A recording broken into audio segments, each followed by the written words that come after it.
Alright, let's continue on. Data is saved. Moving along. Okay, so this is right where I left off. I know the merchant is to my left. Now, yeah, I don't know if there were any other enemies behind me, but whatever, let's just keep going. Okay. Oh, by the way, here's a quick spoiler. I'm a very bad shot, just so you guys know.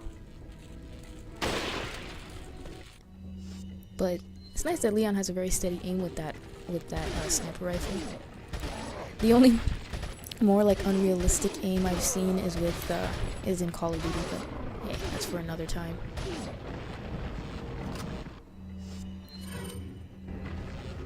I guess this really is my favorite handgun right here, this Red 9. I don't know, it pretty much especially when you upgrade it like I have, it pretty much just decapitates any enemy.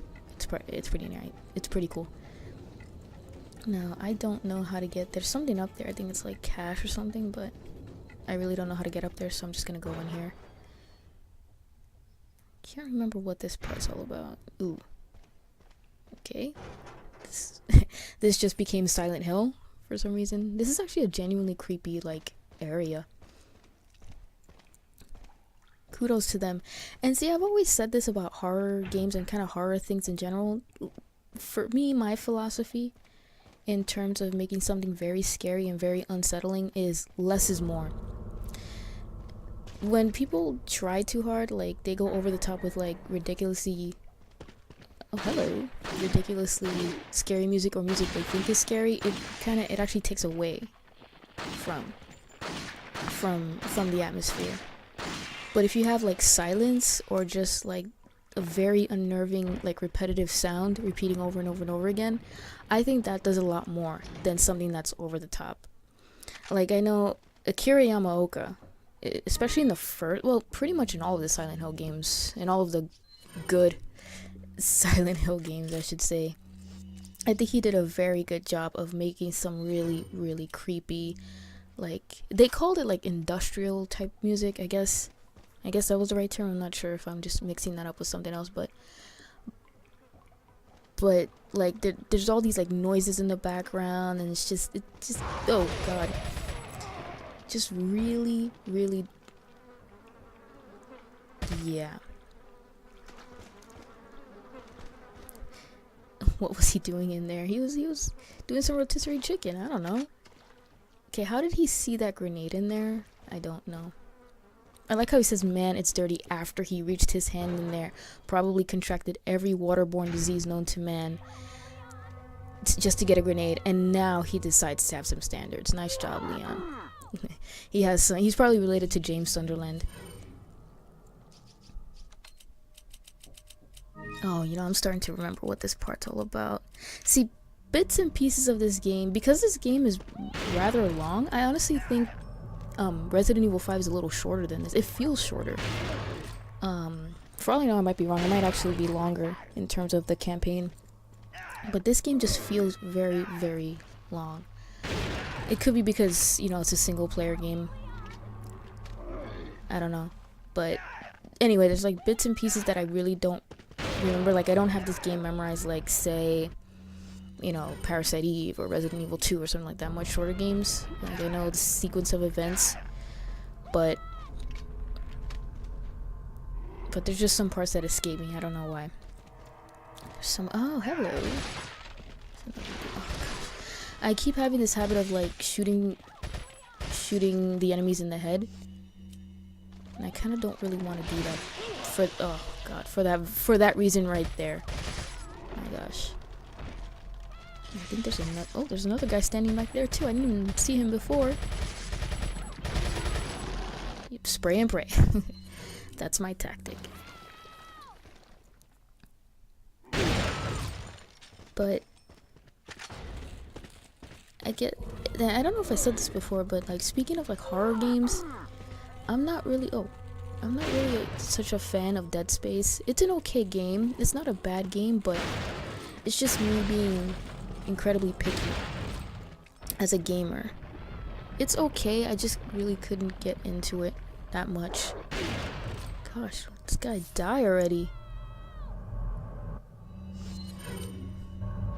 It's like I stepped into an S&M club, and I'm really not too happy about that. Anyway, so I don't know. And I have not played The Evil Within yet. I've been wanting to play it because of who made the game. It's the same guy that made the good Resident Evil games, but I just haven't had time to like get into any new games, so I'm really falling behind. But that's definitely a game I want to check out. I don't know if it's good or not. I don't know if it's like, I really don't have any context about it. All I know is that it looks like a modern game, but that's only because of the graphics. So like, I don't even know if it's for current gen. Well, technically current gen systems are PlayStation 4 and Xbox 360, Xbox One, but I only have a PS3 and an Xbox 360, so I don't even know if I'm going to get any of the current systems. Ashley. Oh, there she is. Oh, that's very oh boy, that doesn't look good.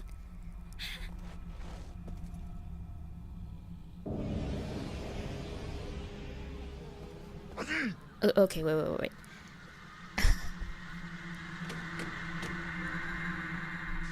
How do they know that it's Leon that's looking at them and not one of their buddies?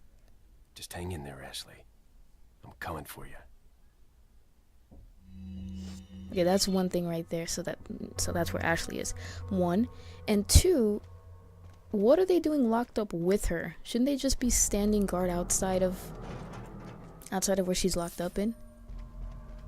I don't get it, but I guess it's just for more suspense.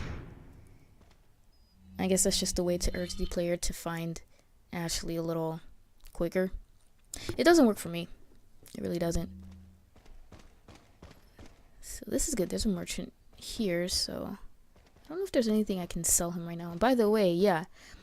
Got a selection of good things. What are you selling? And I said it before, I have not even done that mini game with the merchant, like shooting for those bottle caps. I don't know what you call it, but I just didn't do it at all in this game. It's fun. It's actually a fun little like mini game, but I would just get I know how I am.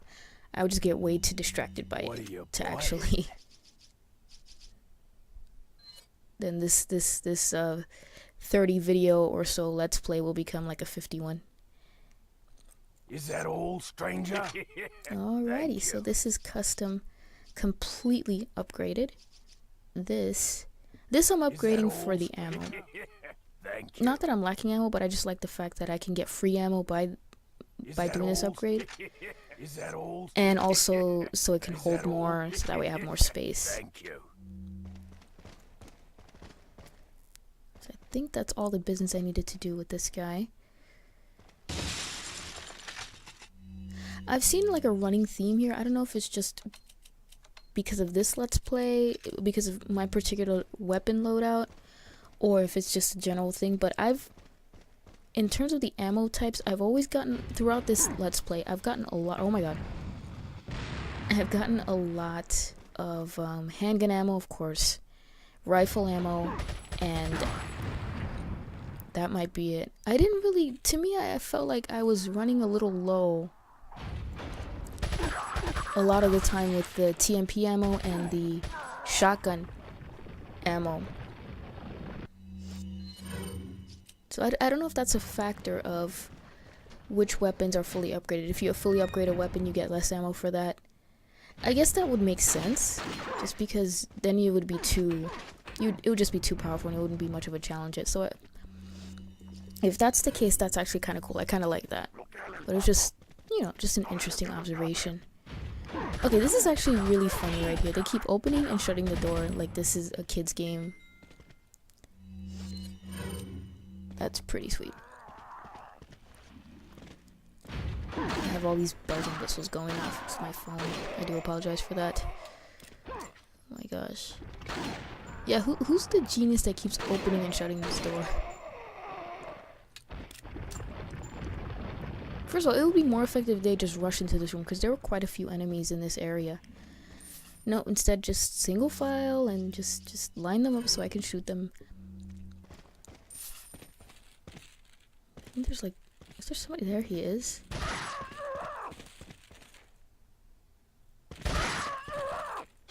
And there he goes. I don't know. That might be the last guy in this room.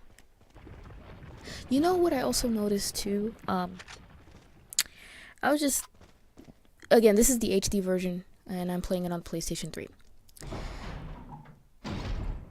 And all of the cutscenes in the main game in this story did receive a nice HD upgrade. You know, they look very polished, they look very nice. But then interestingly, if any of you guys have this game and you've played what mini game is it? Separate Ways, the Ada Wong game where you see things from Ada's perspective, which is kind of cool.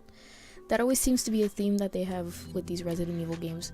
But the cutscenes, I guess they forgot to make those HD because you can see like a huge difference between the quality of the cutscenes in the main game and then the quality of the cutscenes in Separate Ways. And that's kind of disappointing, actually. I don't know, you know, if you're gonna do one, then do the other, because it's gonna make it look worse. So yeah, if you guys haven't and you haven't played Assignment, I said Assignment Ada, no, Separate Ways, definitely tell me if you cannot see a difference, because I mean, to me it's pretty marked. And I'm one person that doesn't really get hung up on the whole quality of graphics unless they're very bad. But when you see it within the same game, yeah, I think that's a big no-no. I think definitely not. Like, if they didn't do an HD upgrade at all in any aspect of the game, so none of the cutscenes, then it wouldn't be so bad because they would all look consistent. But to do that it was kind of a strange decision. I don't know if it was they were trying to rush or what the deal was here. But who knows? Ooh, yes, this part. Oh, baby. Oh, and by the way, this part looks like a laboratory. Isn't that kind of nice, huh? Like all the other Resident Evil games. Yes, I am beating that point to death, but yeah.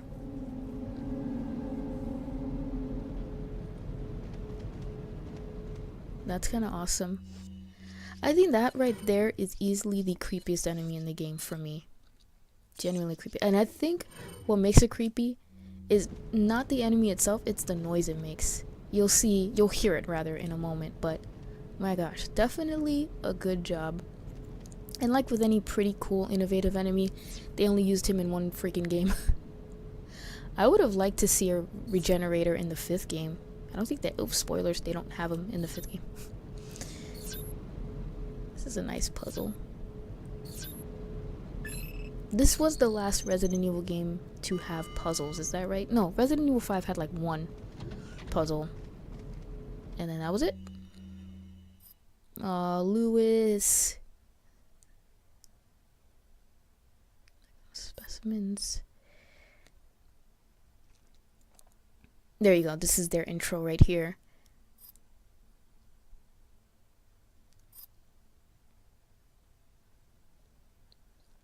Yes, hence why I equipped my thermal scope.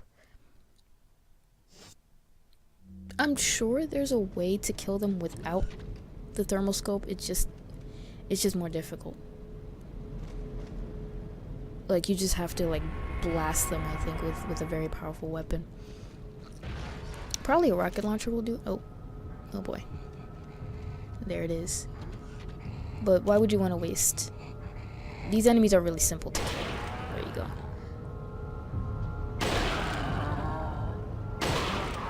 And I like how there was a leech very close to its crotch. I think that was it for that one. He gave me sweet. Not bad. And I think you could tell I just want to get the hell out of here, because honestly, those enemies, seriously, they are very disturbing. And I'm not trying to be like cute or whatever. I don't like them. Which makes me wonder... Oh, there's more enemies here. Which makes me wonder what the final product of what's now called Resident Evil 3.5 would have been like. Because I remember seeing a video, but a long time ago, of... Oh my gosh. Of I better step away, yes. Of an earlier version of this game. And it almost seemed a little more supernatural. It's been a while since I've seen it, so I might be wrong, because there was like this mist thing that Leon had to fight. He was like in a castle, and I guess that was probably what wound up being the final castle that you see in this game. But it was definitely had a more like supernatural vibe to it almost. And it looked very interesting. I just remember Leon walking around with like a flashlight and stuff.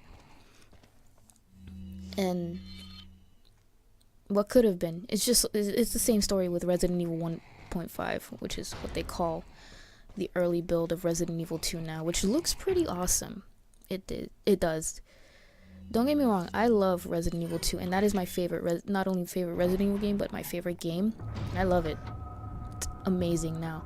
But it's always that curiosity factor. What could have been, right? Apparently they were, 80% done with that version of the game, and then they just said, you know what, no, we are absolutely not happy with that, so we're gonna just start fresh and start again.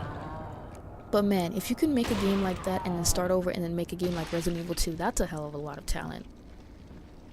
Honestly, like that's seriously, my hat's off to them, because I know I couldn't do anything like that. So this is the freezer. Is there anything? Is there another enemy? No, I think I'm good.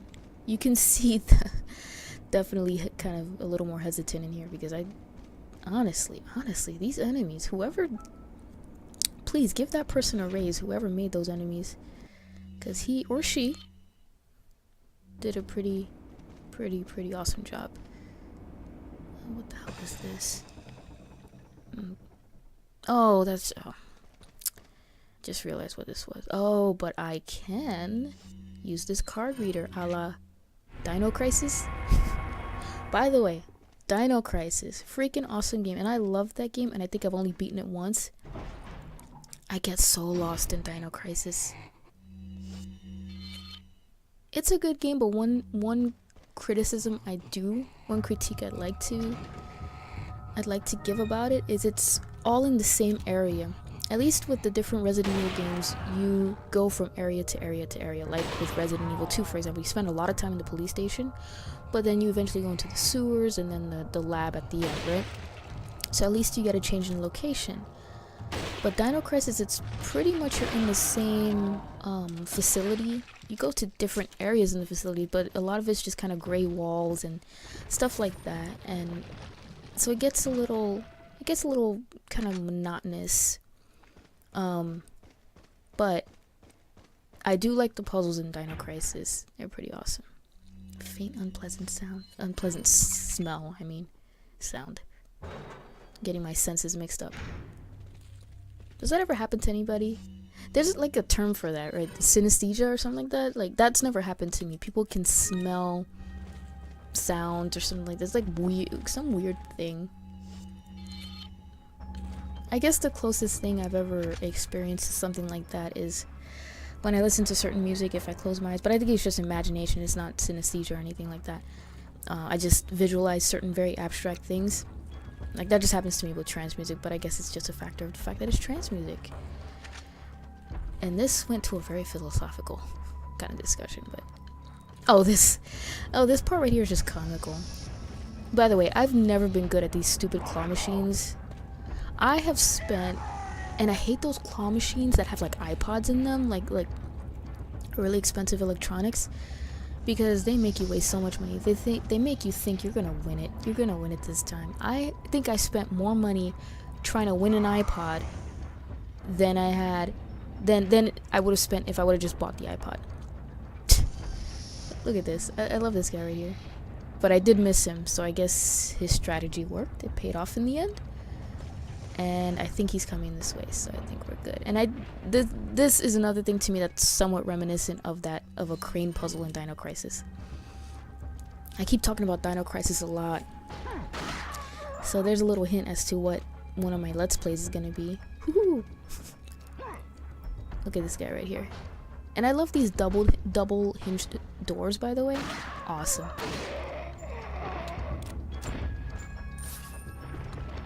Okay. So let's just move it along, shall we?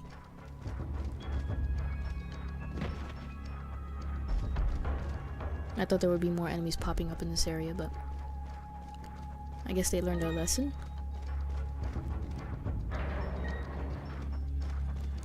So we're getting closer and closer to finding where Miss Ashley is.